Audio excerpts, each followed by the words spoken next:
اعوذ باللہ من الشیطان اللعین الرجیم بسم اللہ الرحمن الرحیم نعم تقع بعد الخبر والاستفہام الی آخرہ۔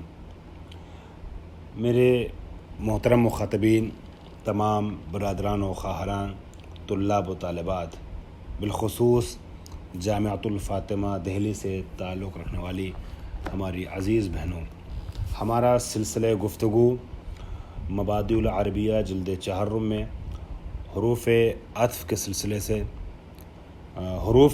سے چل رہا ہے۔ حروف عطف، حروف قسم اور حروف جر وغیرہ ہم نے پڑھ لیا۔ اس کے پہلے بھی کچھ مباحث منزل اختتام تک پہنچے۔ 39 دروس چھوٹے چھوٹے درس کے طور پہ جتنی ضرورت ہے اس وقت 39 دروس آپ تک بھیجے جا چکے ہیں۔ یہ درس نمبر 40 ہے اور سیکنڈ سیمسٹر اس حوالے سے شروع ہو چکا ہے۔ کچھ دروس پچھلے سیمسٹر میں ہوئے، پچھلے ترم میں ہوئے، اور اب نئے ترم کے آغاز پہ 5-7 دروس آپ کی خدمت بھیجے جا چکے ہیں۔ اسی کا یہ ادامہ ہے۔ ہم کچھ حروف کی بحث پڑھ رہے تھے۔ گزشتہ درس میں حروف استفہام کو ختم کیا، حل اور حمزہ کا ذکر ہوا، نعم کی بحث کو شروع کر دیا تھا جسے صرف ٹچ دے کر کے روک دیا تھا، اور آج اس بحث کو آگے بڑھانا ہے۔ حروف جواب، چونکہ ہیڈنگ میں آپ نے پڑھا تھا احرف الاستفہام، معذرت چاہتا ہوں، احرف الاستفہام والجواب والنفی والرد والاستفتاح۔ تو حروف استفہام بیان ہو چکے۔ اب حروف جواب میں پہلے یہ نعم کا ذکر کر رہے ہیں اور اس کے بعد بلا کا تذکرہ کریں گے۔ فرماتے ہیں نعم واقع ہوتا ہے خبر کے بعد یا استفہام کے بعد۔ خبر کے بعد جب واقع ہوتا ہے تو گویا تصدیق کے لیے آتا ہے، اور استفہام کے بعد جب آتا ہے تو جواب کے لیے آتا ہے۔ ٹھیک ہے۔ والجواب بہا یتبع ما قبلہ یا یتبع ما قبلہ فی نفیہ و ایجابہ، فی نفیہ و ایجابہ۔ اب جو نعم کے ذریعے سے جواب دیا جا رہا ہے، یہ جواب ہاں بھی ہو سکتا ہے اور نہیں بھی ہو سکتا ہے۔ بولا صرف نعم جائے گا، لیکن اس نعم کے ذریعے سے ہاں بھی سمجھ میں آئے گا جواب میں، اور نہیں بھی سمجھ میں آئے گا ایک ہی کلمے سے۔ یہ ہاں اور نہیں، اس بات اور نفی، یہ تابع ہے سوال کا کہ سوال میں کیا پوچھا جا رہا ہے۔ اگر سوال میں نفی کے متعلق سوال ہو رہا ہے تو نعم سے نفی سمجھ میں آئے گی۔ سوال میں اس بات کے بارے میں سوال ہو رہا ہے، گفتگو ہو رہی ہے، تو نعم سے اس بات سمجھ میں آئے گا۔ مثال دیکھیے، بات واضح ہو جائے گی۔ والجواب بہا یتبع ما قبلہ، اور اس کے ذریعے سے جواب دیا جاتا ہے وہ تابع ہوتا ہے ما قبل کا۔ کس چیز میں؟ نفی میں اور ایجاب میں۔ نحو اقام زید، اگر کسی نے آپ سے پوچھا کیا زید کھڑا ہوا، اور آپ نے کہا نام، نام یعنی اے قاما، نام یعنی قاما، تو آپ نے اس بات میں جواب دیا چونکہ سوال اس بات میں تھا۔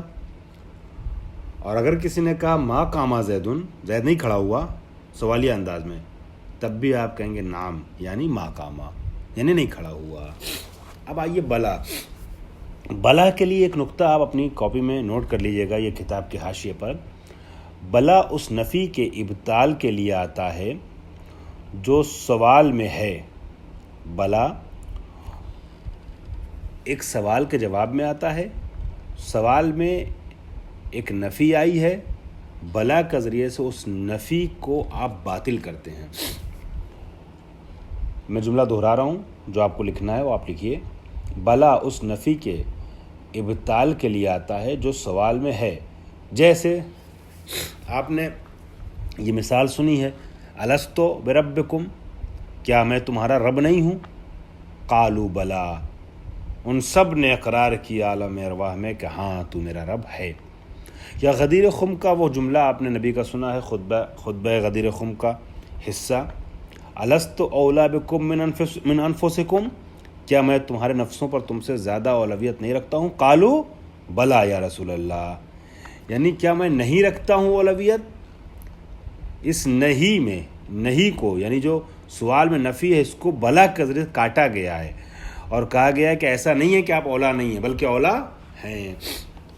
وبلا تقع بعد النفی، اور بلا واقع ہوتا ہے نفی کے بعد، فیسیر المعنی ایجاباً یا یسیر المعنی ایجاباً، معنی موجب ہو جاتا ہے یا یہ بلا معنی کو ایجابی بنا دیتا ہے۔ ٹھیک ہے، نفی کے بعد واقع ہوا ہے بلا، لیکن اس بلا کی وجہ سے جو پہلے نفی آ چکی ہے سوال میں وہ بدل جاتی ہے کس میں؟ ایجاب میں۔ میں نے مثال دی آپ کو، اب آپ کتاب کی مثال بھی دیکھ لیے۔ اما قاما زیدن، کیا زید نہیں کھڑا ہوا؟ ٹھیک ہے، یا مثلا ما قاما زیدن، زید نہیں کھڑا ہوا۔ پہلی مثال سوال کی ہے اور دوسری مثال خبر کی ہے۔ یہ بلا سوال کے جواب میں بھی آ سکتا ہے جیسے نعم آ رہا تھا، ٹھیک ہے، اور خبر کے جواب میں بھی آ سکتا ہے جیسے نام آ رہا تھا۔ تو پہلی مثال سوال کے جواب کی ہے، سوال کی ہے، دوسری مثال خبر کی ہے، اور جواب دونوں کا بلا ہی رہے گا۔ اما قاما زیدن، کیا زید نہیں کھڑا ہوا؟ جواب دے رہے بلا، یعنی کھڑا ہوا، عدم قیام کی نفی ہو گئی جو سوال میں تھا۔ ما قاما زیدن، زید نہیں کھڑا ہوا، تو سامنے والا کہے بلا بلا، یعنی اے قاما، کھڑا ہوا۔ لا کو دیکھیے گا، لا کے بارے میں کیا فرماتے ہیں۔ ولا تنفی الاثبات، اور لا اس بات کی نفی کرتا ہے۔ لا کیا کرتا ہے؟ اس بات کی نفی کر دیتا ہے۔ ذرا سا برعکس نظر آ رہا ہے معنی کے لحاظ سے بلا کے۔ بلا سوال میں چھپے ہوئے نفی کو باطل کرتا تھا، سوال میں چھپی نفی کو، اور لا اس بات کو نفی میں بدل دیتا ہے۔ قاما زیدن، کسی نے کہا، آپ نے کہا لا، یعنی ما قاما، زید نہیں کھڑا ہوا۔ ٹھیک ہے، لا جو آیا کسی کے بات کے جواب میں۔ فوائد، کچھ فائدے بیان کر رہے ہیں، 3 فائدے ہیں۔ نمبر 1، حکم و اجل جیر و جلل، حکم و نعم، لیکن جیر و جلل، جیر و جلل نادرتا الاستعمال، نادرتان تھا، اضافت کی وجہ سے نون گر گیا اور نادرتا الاستعمال ہو گیا۔ جیسے نعم جواب کے لیے آتا ہے اسی طریقے سے اجل جیر اور جلل بھی آتا ہے۔ ٹھیک ہے، بس فرق یہ ہے یہاں پر اجل کے لیے تو نہیں کہہ رہے ہیں کچھ، لیکن ہاں جیر اور جلل کے لیے کہہ رہے ہیں کہ یہ دونوں بہت کم استعمال ہوتے ہیں۔ اجل استعمال ہوتا ہے، کثیر استعمال ہوتا ہے، نام سے کم استعمال ہوتا ہے، لیکن ہوتا ہے ٹھیک ٹھاک۔ جیر اور جلل بھی ہاں کے لیے آتا ہے، نام کے لیے کے معنی میں استعمال ہوتا ہے، مگر کم استعمال ہوتا ہے۔ مثال آپ چاہیے تو لکھ لیے، اقامہ زیدن، یہ سوال، جواب اجل۔ ٹھیک ہے، اجل۔ اب ایک پوائنٹ ہے، ایک نقطہ ہے، توجہ سنیے گا۔ اذا وقعت نعم و اجل فی صدر الکلام، جب واقع ہو نعم اور اجل صدر کلام میں، شروع میں، ٹھیک ہے، تو کانتا للتاکید، یہ نعم اور اجل یہ دونوں تاکید کے لیے آتے ہیں۔ جواب میں اگر استعمال ہو رہے ہیں، ٹھیک ہے، تب تو پتہ چل رہا ہے کہ ان کے استعمال کی وجہ کیا ہے، کیوں لائے گئے ہیں، سوال کا جواب دینے کے لیے یا خبر کی تائید اور تصدیق کرنے کے لیے۔ جیسے بھی آپ نے دیکھا اقامہ زیدن کہا گیا نعم، تو یہ جواب ہے، ٹھیک ہے، یا ما قامہ زیدن کہا گیا نعم، تو یہ اس کی تائید یا تصدیق ہے۔ ٹھیک، تو خبر کے بارے میں یا استفہام کے بارے میں جو لفظ استعمال کیا جاتا ہے جواباً، اسے نعم کہتے ہیں، یہ تو سمجھ میں آ گیا۔ لیکن یہی اجل اور نعم نعم یا جو اجل نعم کے معنی میں ہے، یہ کبھی کبھی جواب میں واقع نہیں ہوتا، توجہ رکھیے گا، بلکہ خود جملے کی شروع میں آ جاتا ہے بغیر سوال کے، جیسے ما قام زیدن، ٹھیک ہے، سوری نعم قام زیدن، نعم قام زیدن یا نعم زیدن قائمن، تو چاہے جملہ فعلیہ ہو نعم قام زیدن یا نعم زیدن قائمن، ایسی صورت میں یہ نعم جو ہے یہ تاکید کا معنی رکھتا ہے، یا اجل تاکید کا معنی رکھتا ہے، اجل قام زیدن یا اجل زیدن قائمن کہیے، اجل زیدن قائمن۔ اس کو پڑھتے ہیں عبارت سے، اذا وقعت نعم و اجل فی صدر الکلام، جب نعم اور اجل کو صدر کلام میں ذکر کیا جائے تو کانتا للتاکید، تو یہ دونوں تاکید کے معنی میں آتے ہیں، تاکید کا گویا انا کا معنی، انا وغیرہ، انا حرف تاکید ہے نا، انا انا وغیرہ، تو گویا یہ تاکید کا معنی دے رہے ہیں۔ تو جب کہا گیا نعم زیدن قائمون، تو اصل میں کہنا یہ چاہ رہے ہیں انا زیدن قائمون، ٹھیک ہے، بے شک زید کھڑا ہے، نعم سے یا اجل سے ایسی صورت میں تاکید کا معنی نکلتا ہے۔